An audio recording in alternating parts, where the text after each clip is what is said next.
Após a Primeira Guerra Mundial, a Alemanha se encontrava em crise política e financeira.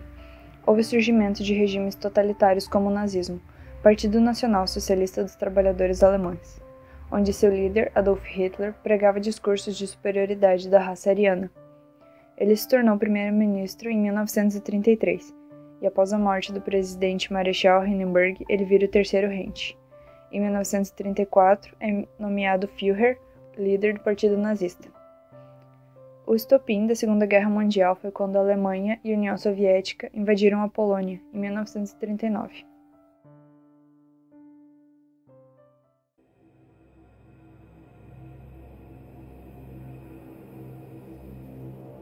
Em 1920, fundação do Partido Nazista.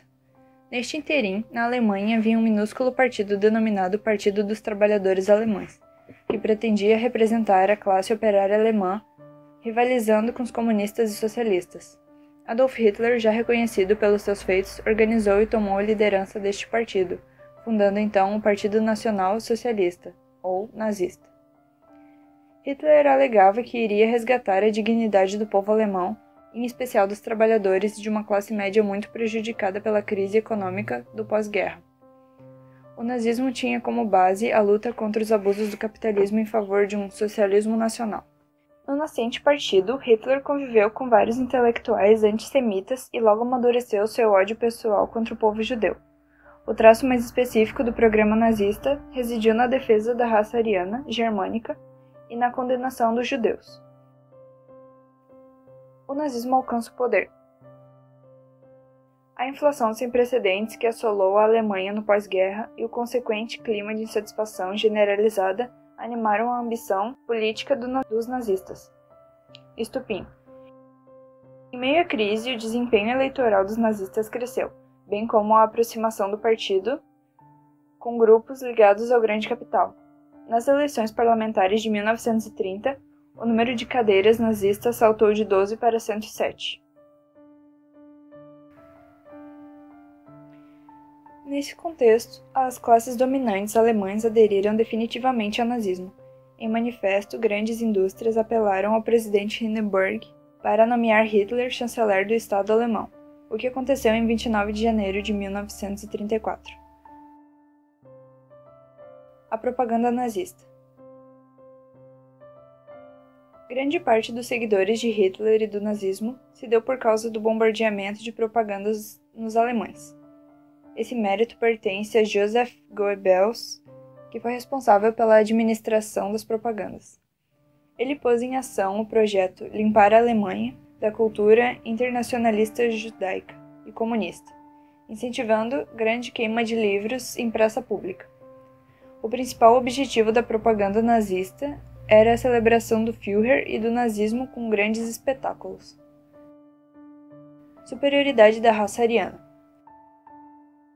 Criaram-se campos de concentração e a Gestapo, polícia secreta do Estado.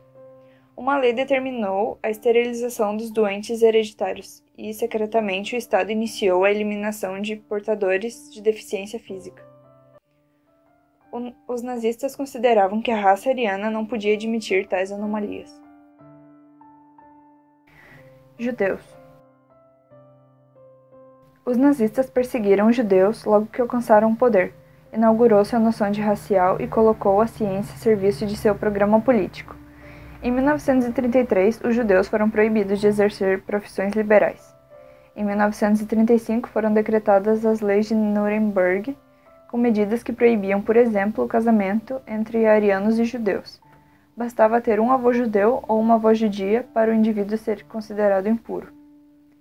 O número de suicídios entre os judeus cresceu em uma escala geométrica. Em várias cidades foram espancados e humilhados pelas ruas. Suas lojas foram saqueadas e destruídas. Fortalecimento do nazismo.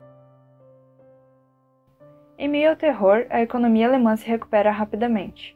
A maior parte era voltada ao rearmamento para a guerra. A inflação foi contida, a agricultura e as indústrias retomaram o crescimento com o congelamento dos salários. A relação entre os trabalhadores e patrões passou a ser medida pelo Estado, por meio da Lei de Ordenação do Trabalho Nacional.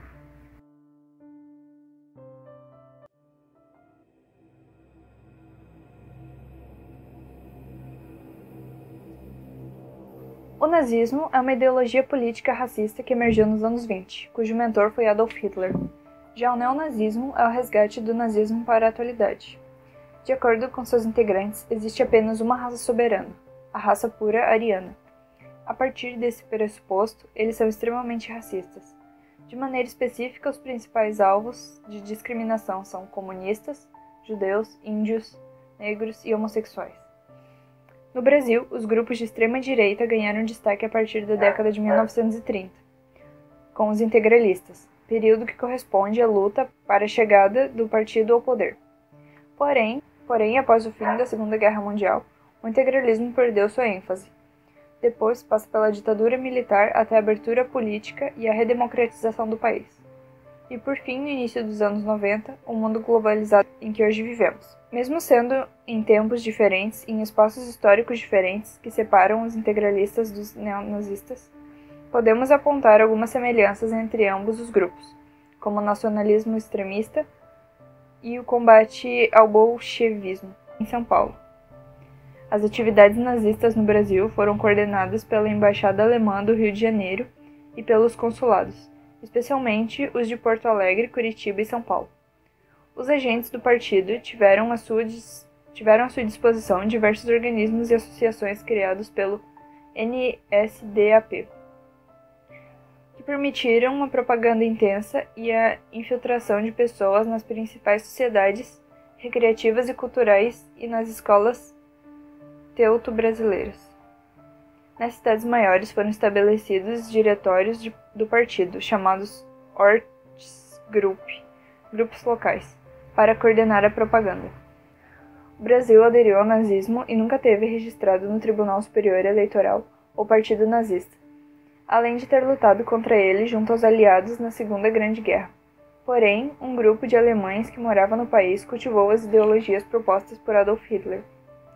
Segundo diferentes historiadores, apenas uma parcela dos alemães e descendentes no Brasil aderiram abertamente à ideologia nazista na época de sua ascensão, como podemos ver na tabela. Durante um bom tempo, os grupos de direita tiveram que permanecer escondidos. Hoje, porém, estes discursos estão obtendo repercussão na sociedade. Parte disso deriva da emergência de parte da classe média, em se posicionar contra políticas assistencialistas do governo, dos programas de cotas e pequenos direitos conquistados pelas minorias políticas.